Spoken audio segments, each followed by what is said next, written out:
Thank you very much, and thanks for attending my talk, and to the organizers for the kind invitation.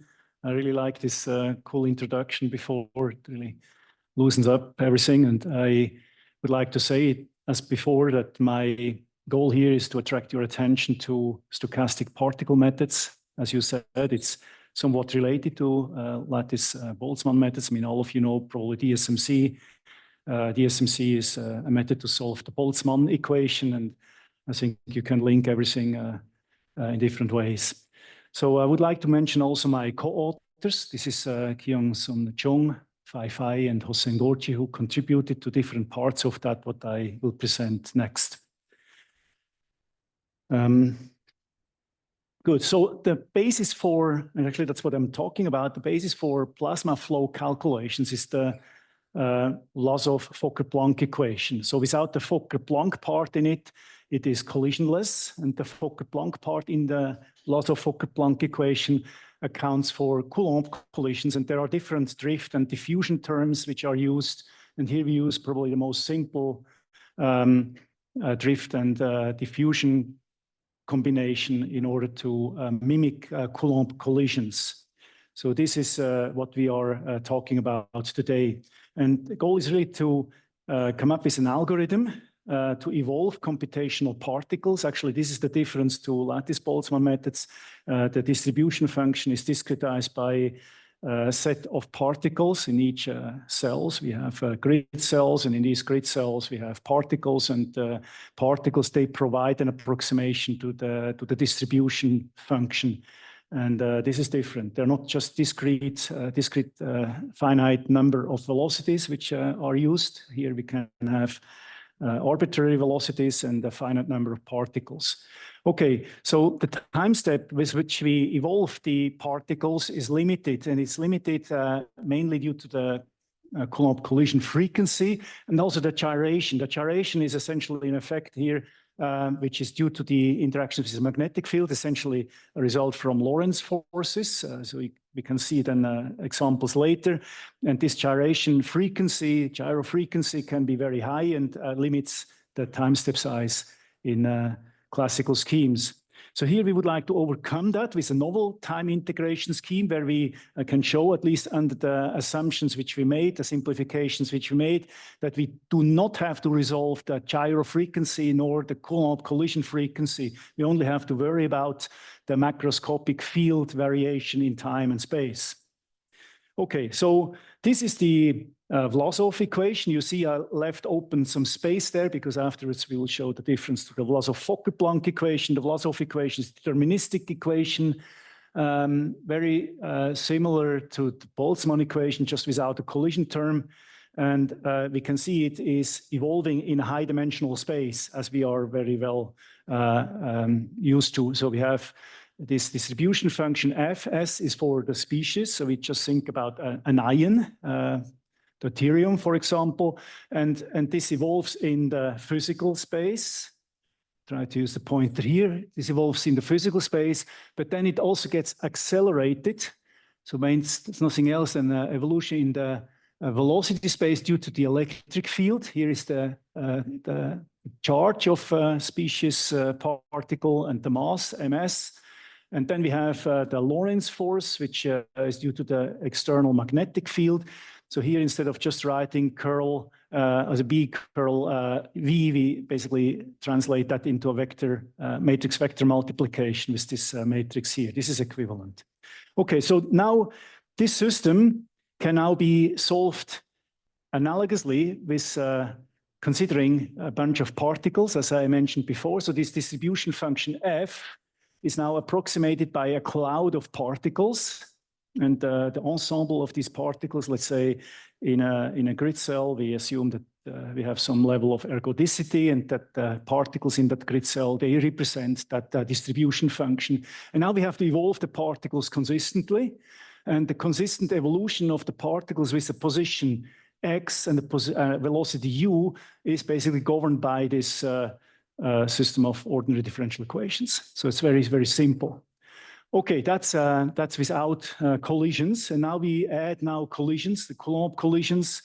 which are now taken into account. And I said before, we use here a relatively simple model with a linear drift and a constant diffusion coefficient. When I say constant, it just doesn't depend on the particle velocity. So that's the diffusion coefficient here, and the drift is here included into these coefficients here. Okay, so now that has to be accounted for by a Wiener process when we evolve the particle velocities. So dW is a Wiener process. So here now a stochastic variable comes into the picture when we do the simulations. All right, now let's see how we would go ahead and do simulations based on this. So I just go very quickly through this here. So of course we have to have a grid with grid cells. We have NN grid cells, NP particles. Each particle has position, velocity, and also a weight. The weight doesn't have to be the molecular weight, it's a stochastic weight. And now we go into the time step loop. We have to determine a time step size based on some criterion.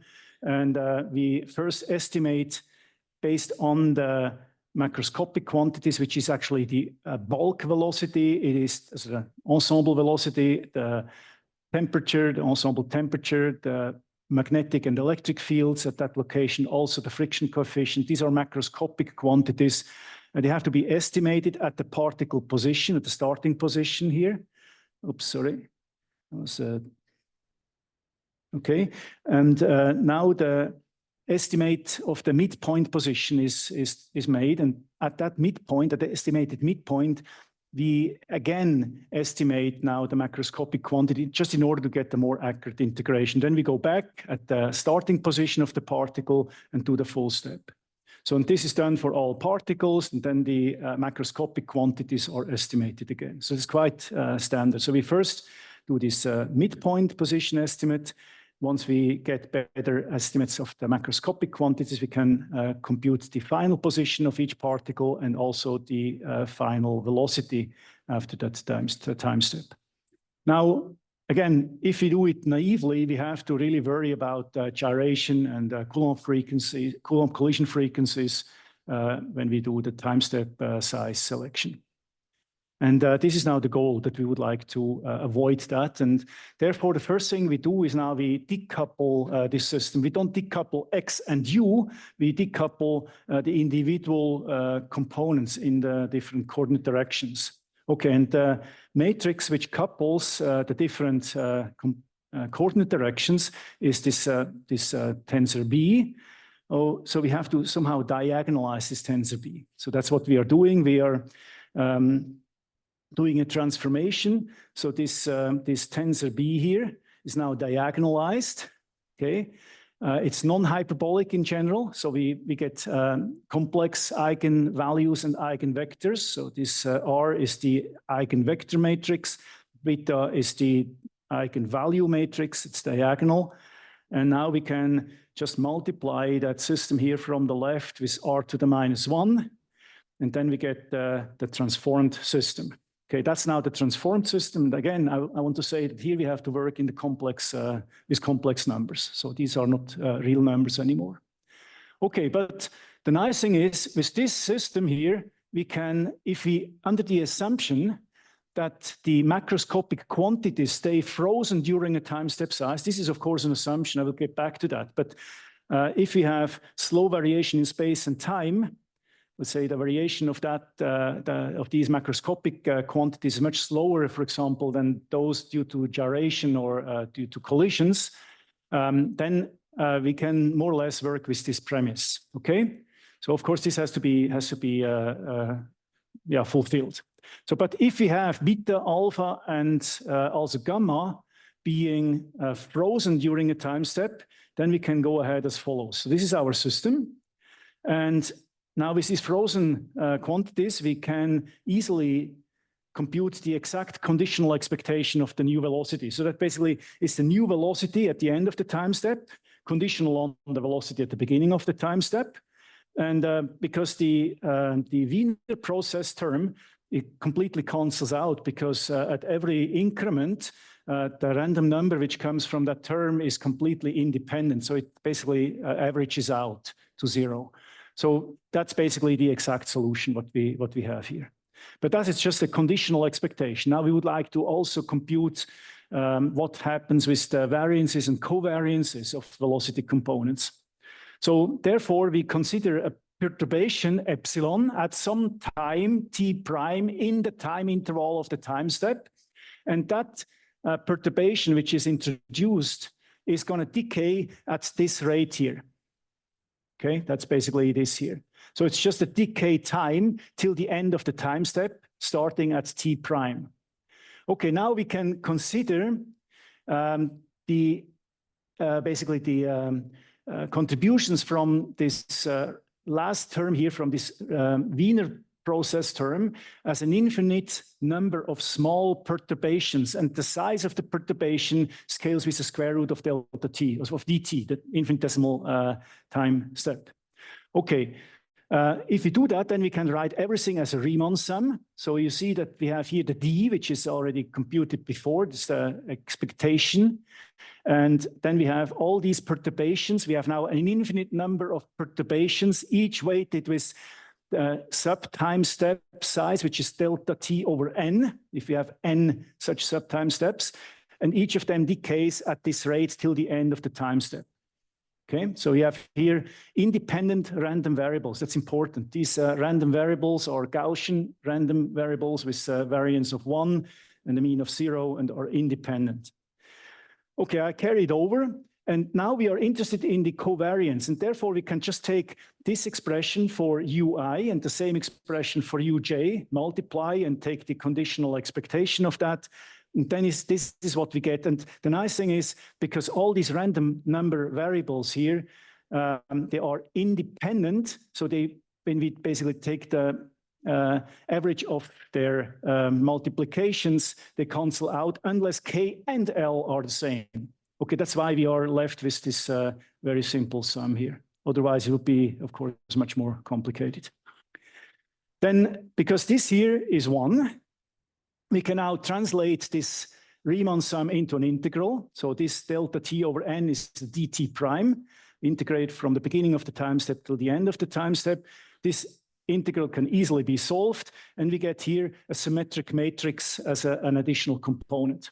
So this is for the covariance. And now, how does that look like when we want to evolve the particle with a stochastic model? We can just take the square root of this a.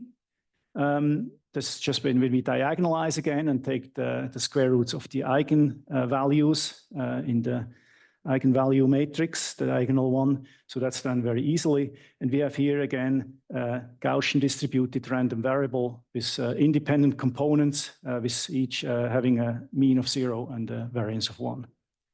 Okay, so this is exact. Now let's do the same thing for the position. So for the position, again, we take first the expectation of the new position. We have already this evolution of the velocity, the expectation of the velocity. We can integrate that. We get this equation, and this is basically the exact expectation of the dislocation of the particle during a time step. And now we can play the same game. We can express all that in a Riemann sum by again considering these same perturbations which we had before, introduced at times t prime in the time interval. And we get again this expression with this Riemann sum on the right-hand side. Now let me just carry this over. The procedure is exactly the same. I would like to have now the covariance of delta xi and delta xj at the new time, conditional on the initial velocity. And we just take these two expressions for I and j, multiply them, and we get again here an expression which we can translate now into an integral. We can solve this integral, and the matrix which we get here is given here is again a symmetric matrix. Okay, so that again leads to this exact expression. Now, these expressions are exact individually, but now we have to correlate them because delta x and u at the new time, they are correlated. And let's look at those, because we can do that if we take the individual expressions here, which we have in form of Riemann sums. We take the same what we had for the velocity, and now we multiply them, okay? So that's basically what we get here, okay? Again, we get here an expression which we can translate easily into an integral form and integrate that analytically. And this is our matrix here. So now the task is that we have to correlate these random vectors for the velocity evolution and the dislocation of the particles. We have to correlate them correctly, that we basically match this covariance matrix here. And this is done, I don't go through the derivation here, by introducing two other random vectors, which we have here and here. And you see that for the velocity evolution, the random vector is now split into one part, which is correlated with the evolution of the position, and the second part is not. And F and G are constructed such that all these covariances and variance matrices are matched. Okay, so like that, we really get an exact evolution under the assumption that we have frozen coefficients. So let me just quickly summarize how we evolve these particles. We have here our equation. We transform it into this decoupled system where we have actually complex numbers. We solve it the way I just described, where we correlate these two random vectors in also the way I just described, and then we transform back. Now, of course, these transformations, they are most expensive part, but if we can work with, let's say, ergodicity in each control volume, we assume ergodicity, then we have to do this transformation. This is basically eigenvalue decomposition in only once per cell, not per particle. Okay, so now let me just show you a verification. And I would like to demonstrate for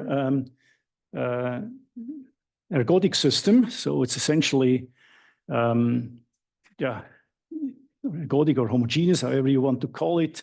We have a bunch of particles which start at with zero velocity.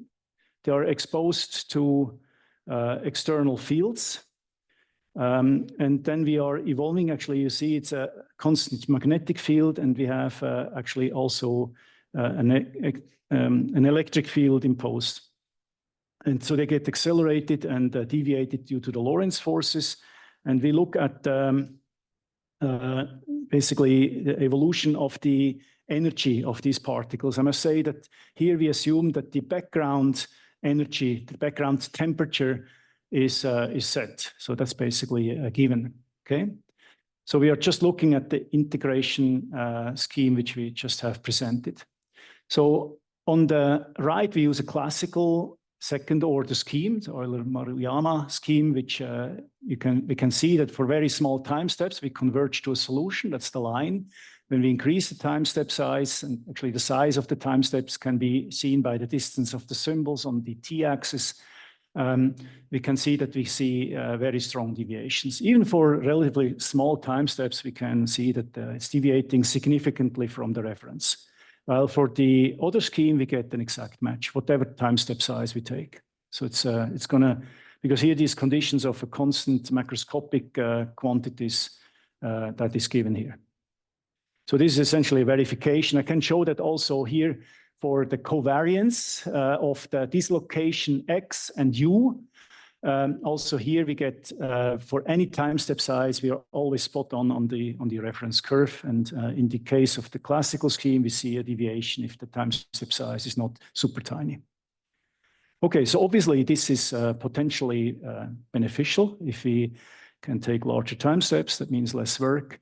But as I said, I mean, the cost is, of course, we have to do this this diagonalization. This is the expensive part because this has to be done in the complex number space. So here I would like to show you some trajectories of individual particles. And I show you here three cases. It's essentially the deuterium ions, which we consider with a charge. This is the charge they have, and then the mass.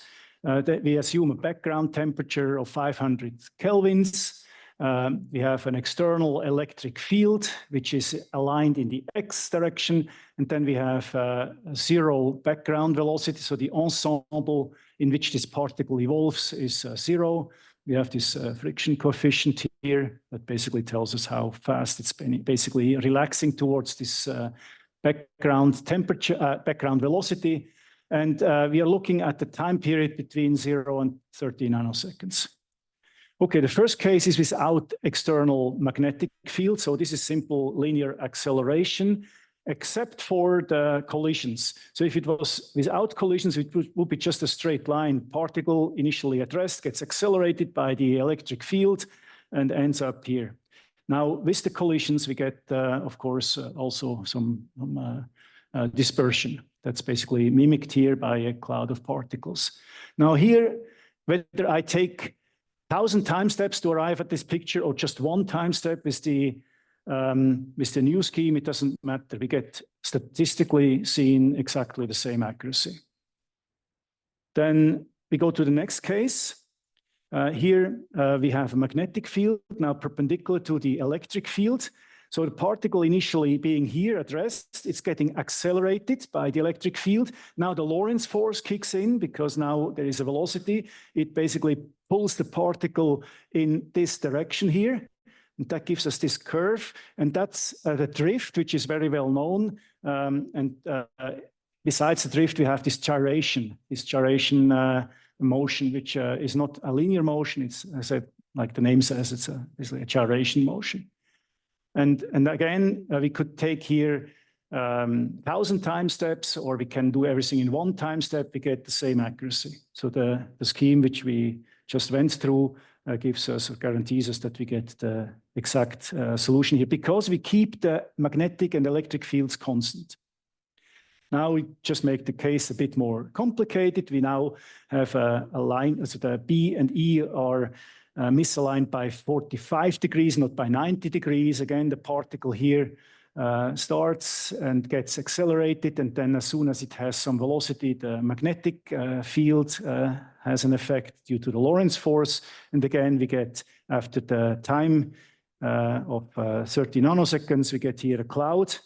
And it's actually quite impressive that this very tortuous trajectory can be completely overjumped, and still we get the exact solution here. And just to show you that this is not isotropic at all, because I don't use here the same scaling in all directions. If I do that, we can see that this distribution here is everything else than isotropic, and here it's even more so. So this is all predicted correctly here. Okay, now the next case is really, in that sense, a simulation where we have particles flowing, actually, we can say just a flow from left to right. We use periodic boundary conditions. We have an obstacle in the way. We have some diffuse wall model. So basically that also counts, of course, for a resistance at the walls. The electric field is aligned in the X direction. And then we have a magnetic field which points on the left-hand side out of the plane towards U, and on the right-hand side points into the plane, and it has a harmonic variation. Okay, let me just summarize that here with numbers. Yeah, so this is just a reference length scale in order to present everything in dimensionless form. Then we have here a background temperature. We have the mass of these deuterium ions, and then we have here the charges. Then this is again just a reference velocity again for making things dimensionless. It's based on the temperature, of course. And then we have the reference electric field, which is constant, and the reference B field is not constant in space. This is the amplitude which we give here.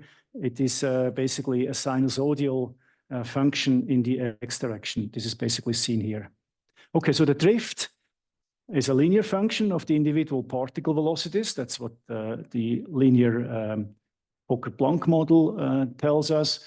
And the diffusion term is basically a constant. With constant, I mean not constant in domain, it's just constant in the velocity space at a certain location X. And yeah, about the E and B fields, I already said, we use a constant friction coefficient here. Again, it's stated in the table. And now the effect of the electrons on the Tartarian ions is neglected, which is also a fair assumption here.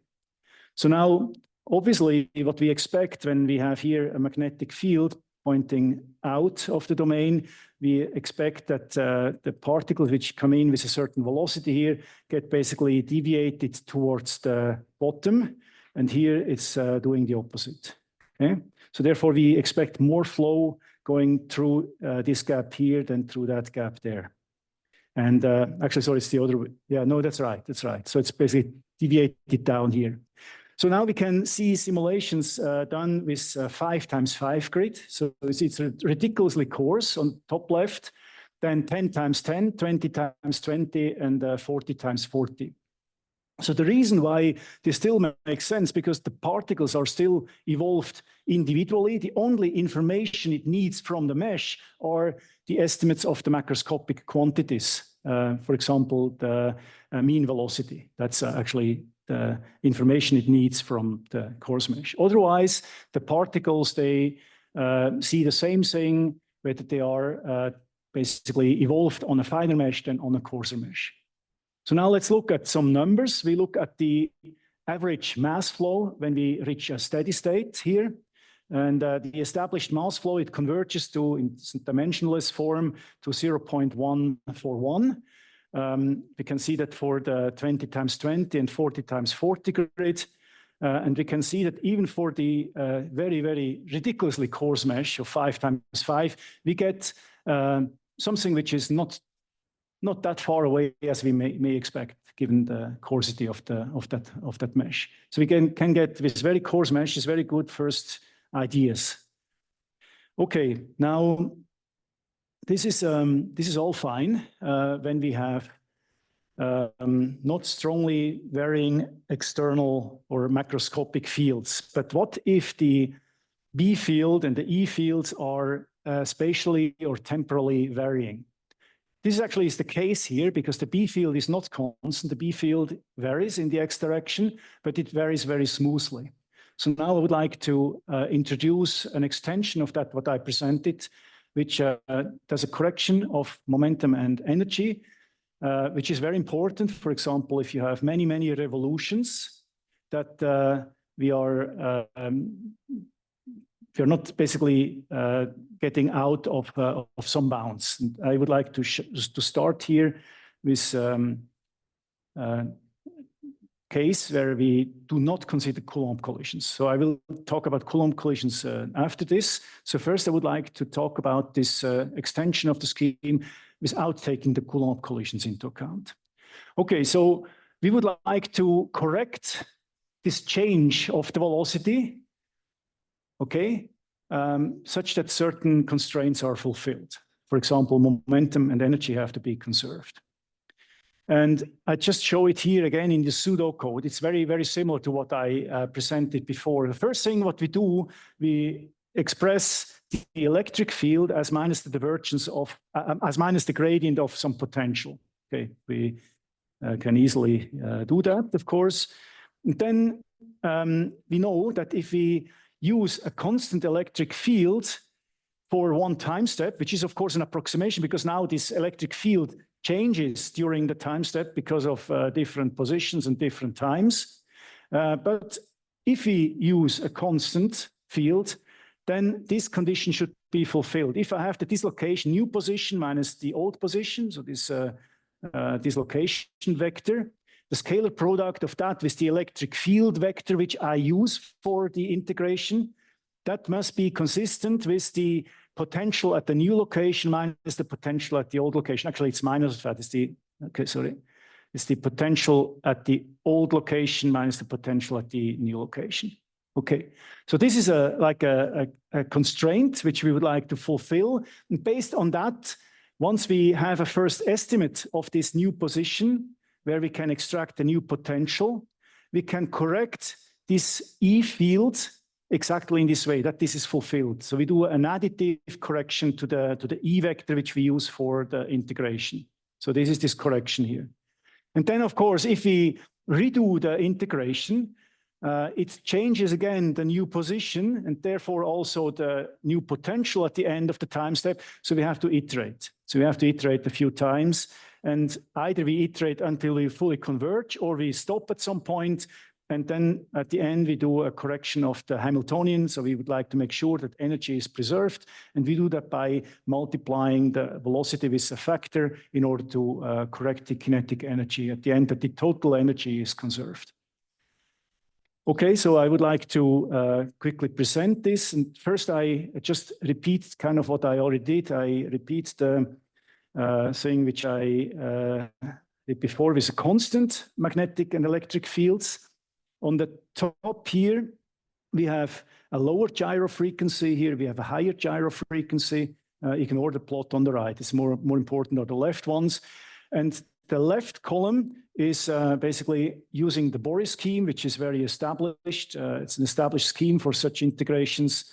And we can see that for small time steps, it stays very nicely on the trajectory, also for the higher frequency. You have to look at the blue, the red, and so not the red, but that's right. Yeah, the blue ones. And then when we go to the exact integration scheme, it doesn't matter really how large the time step is, because here again, the electromagnetic field is constant during the time step integration. It's just that the particles here, which we plot at these different times, they are on one line. This is just because they are in phase with the gyration. Okay, but whether we are taking large time steps or small ones, let's say, for example, the green one, which is the largest time step, you see we are jumping over several gyration motions between time steps, and we are still spot on the trajectory.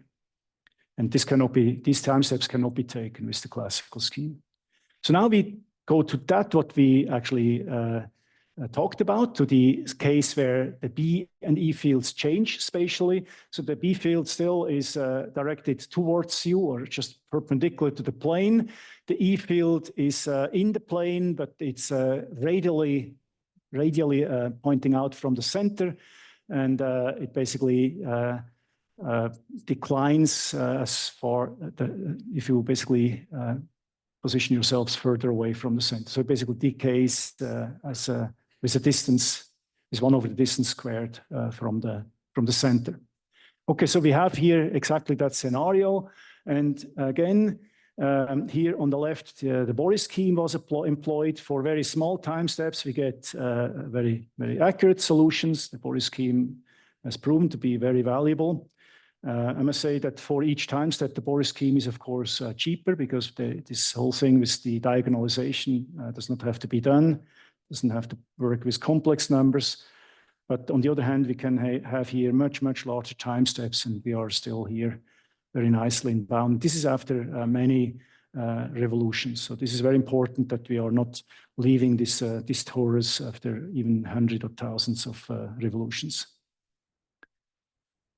So that was without Coulomb collisions. Now let's talk about the effect of the Coulomb collisions and how that basically affects energy and momentum conservation.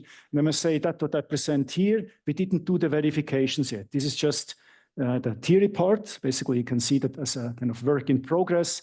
I think the theory, we have it here, but there are still things which we have to test and work out. So I present here essentially relatively fresh, maybe to some extent immature ideas. Okay, so the du-diff, that's the change due to the diffusion. And with diffusion, I must say, we do the Coulomb collision. So it's actually due to the drift. You see here we have the collision, the friction coefficient. Here we have the diffusion term here with a Wiener process. So that part contributes, of course, to a momentum change.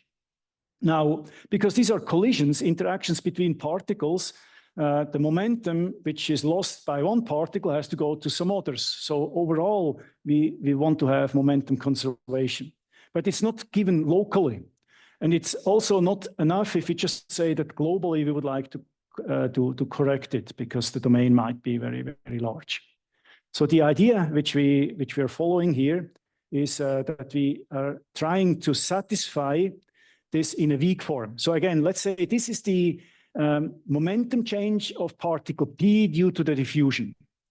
And now we are requesting that when we take all particles all these changes, when we basically sum over all particles, that we fulfill momentum conservation in a weak form, where we have here a kernel which is non-local, of course. Okay, and this is actually one of the open things which we didn't investigate. How wide does the support of that kernel be? What makes sense? But okay, but the general idea is that we request momentum conservation in a weak form. Now, if we add now a piecewise linear correction, for example, via these basis functions here, so now we have J is a grid node, and alpha are unknown coefficients. These are kind of Lagrange, linear Lagrange functions.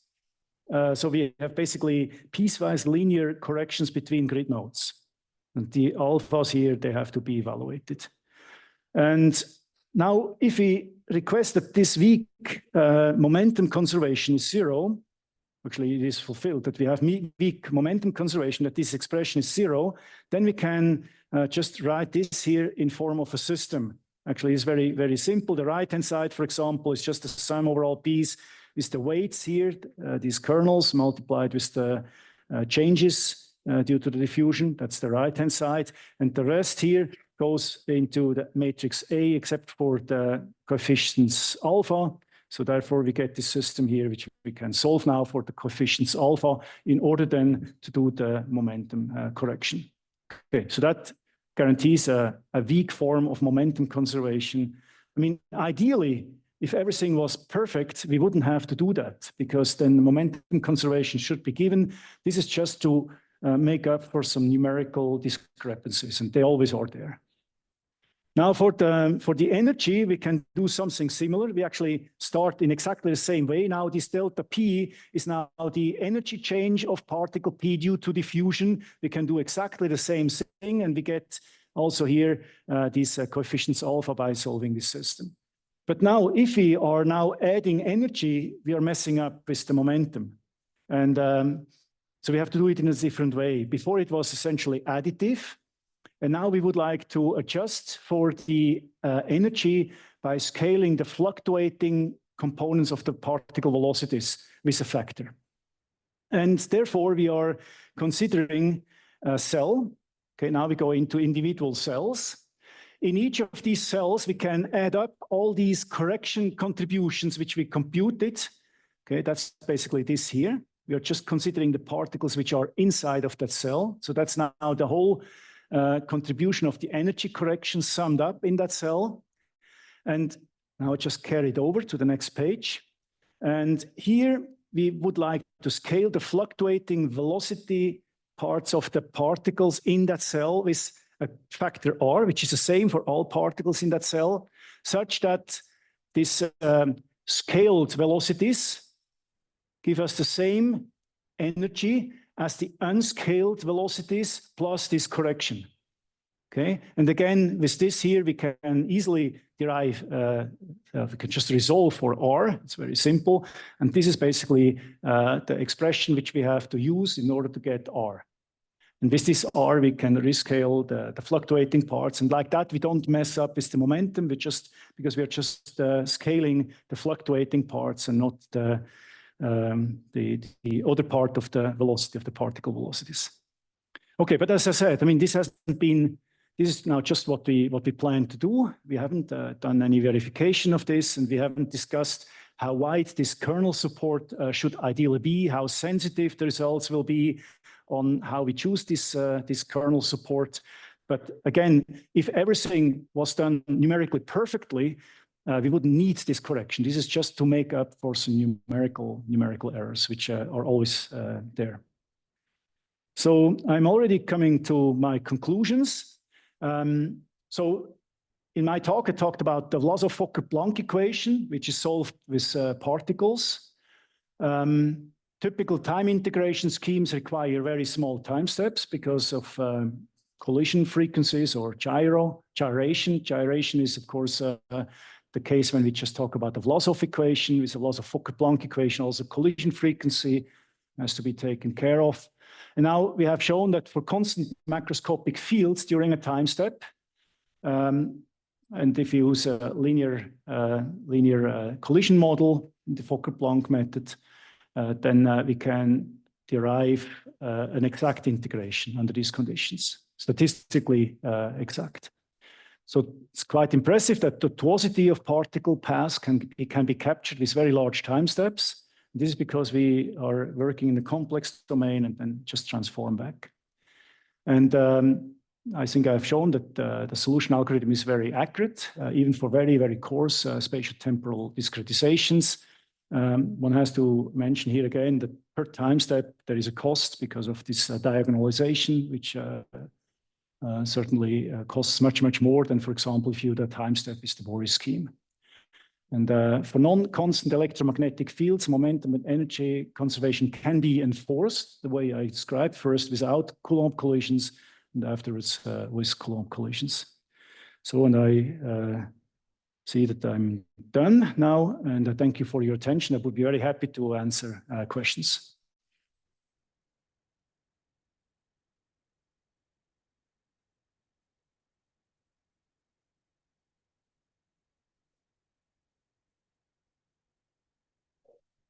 Thanks for the naive question about the sort of passive Wiener part. So the Boris time step I could think of as exponentiating the E and B cross B parts without diagonalizing. Do you need to diagonalize because it's the only way to put the stochastic parts on as well? Or could you do the whole thing Boris style without diagonalizing? Sorry, the last one? Could you do the whole thing Boris style without diagonalizing, but somehow exponentiating the matrix with the yeah. Well, I wouldn't know how to come up with, you know, the key to the analytical solution is based on this Riemann sum. Okay, and then we have random variables, and we have to basically take the products of these random variables and take the expectations, essentially variances and covariances. And the nice thing is that these covariances, they drop out because they are uncorrelated. And I wouldn't know how I would go about without diagonalization. So so as soon as you have diagonalized it, you can do it very easily. And without diagonalization, I wouldn't know. I think it's a very natural step to do it. But if you can avoid it, then you save a lot of computational work. Yes, and I think you can take shortcuts without the diffusion term. So there are schemes which do that. Can compute it exactly. I mean, this direct integration, which I showed without the Wiener term, is quite trivial because it's just a system of ODEs. But with the collision part, I didn't see a way. No. Yes. So if I understand correctly, you use particles that move in space and exchange information with lattice, right? So in that case where you have an obstacle, lower on an obstacle, and you change the space discretization, do you change the number of particles as well? Well, I mean, that is a completely different thing. We don't change the number of particles. So if the boundary conditions are such that when the particle moves into the solid, then we have to estimate the location where the particle hits the solid. And we reinitialize the particle. Now, if you use, let's say, accommodation coefficient of 1 as a perfectly diffuse boundary conditions, then we are launching the particle at that location with the temperature which we impose for the wall. And then we basically launch it for the time which is left. Okay, so we estimate the location where the particle hits the wall.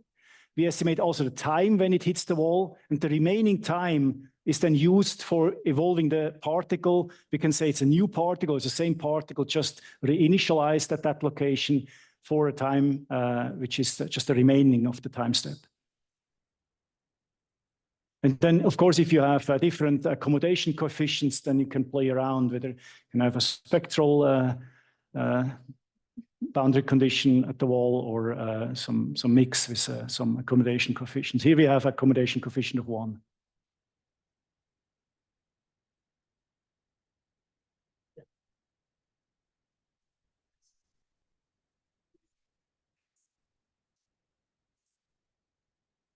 Sorry?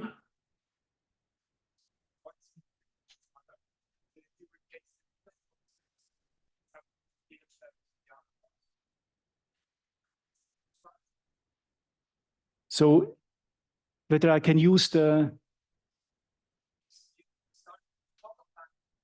yes? It's the passive noise, the meter that's effectively white noise. Is there an obstruction in your method that you replace the white noise with colored noise, like pink noise or green noise or brown noise or something? Or would the same methodology go through? Well, I mean, the white noise, which is indeed the case here in the Wiener process, this is part of the model. We didn't touch the model. So here it was just to show how we can solve that model equation efficiently. We didn't really touch the model. So I didn't make any attempt to make the model better. Yeah.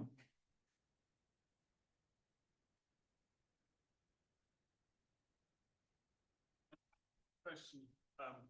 So it's the overall model with doesn't take into account the particle-particle interactions directly, right? No. So as you're improving this, the question always is, so how much error is there from that assumption compared to the other errors that occur here? You mean like DSMC, for example? DSMC, well, I mean, okay, now let's forget about plasma. Let's say we can do something very similar. It becomes actually quite much simpler just for, let's say, a rarefied gas. Okay, so we, instead of solving the Boltzmann equation with DSMC, we can also use a Fokker-Planck model. And actually, we have done quite a bit of work on that. And up to a Knudsen number, let's say about 5, it proved to be extremely accurate. And then, of course, it starts to deviate. And you can now combine the two because DSMC becomes super expensive for small Knudsen numbers. Let's say Knudsen numbers of 0.01. DSMC becomes very expensive because you have to resolve the collisions. And with the Fokker-Planck method, we don't. And we know, on the other hand, that the Fokker-Planck method becomes inaccurate for larger Knudsen numbers. And therefore, based on the cell Knudsen number, we can switch because the code structure is essentially the same. It's stochastic particles. Now, whether we do the collision step with DSMC or with the Fokker-Planck method, that is just basically almost like a different routine which you have to call. And that actually is a hybrid method which we also propose. But we didn't do it for plasma. And for plasma, actually, Fokker-Planck is I think, a good model because it's a bit different than in a rarefied gas. These Coulomb interactions, we cannot think of these ions flying straight lines and then they're colliding with another ion. They are interacting, there's a longer range of interaction than with colliding gas particles. So I think the Fokker-Planck model is quite reasonable for plasma. Because the interactions are different ones. It's Coulomb interactions. Thank you. Any other last question? Oh, last question. So when I talk to people who do fusion plasmas, they have a lot more zeros in their temperature. So what's the sort of application area of these, what I would think of as quite cold plasmas? Okay, so this is, yeah, obviously this is cold plasma because I was talking about 500 or 1000 Kelvin, yes. Okay, now again, we get into the modeling. So again, we can use the Vlasov-Fokker-Planck equation to do that.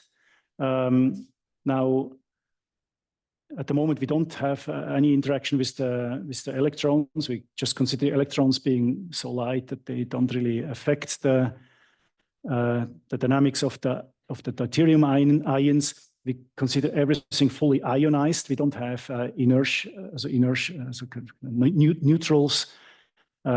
So of course, we have to introduce additional species. If you have neutrals, we have to have an additional Vlasov-Fokker-Planck equation for that, because if you look at the expression here, there's always this S. S is for species. And we have now multiple families for every species. And of course, there has to be an interaction between those. But these are all models. So I didn't talk about that, and I didn't look into it. No. Okay, that's Jamie again. Thank you very much.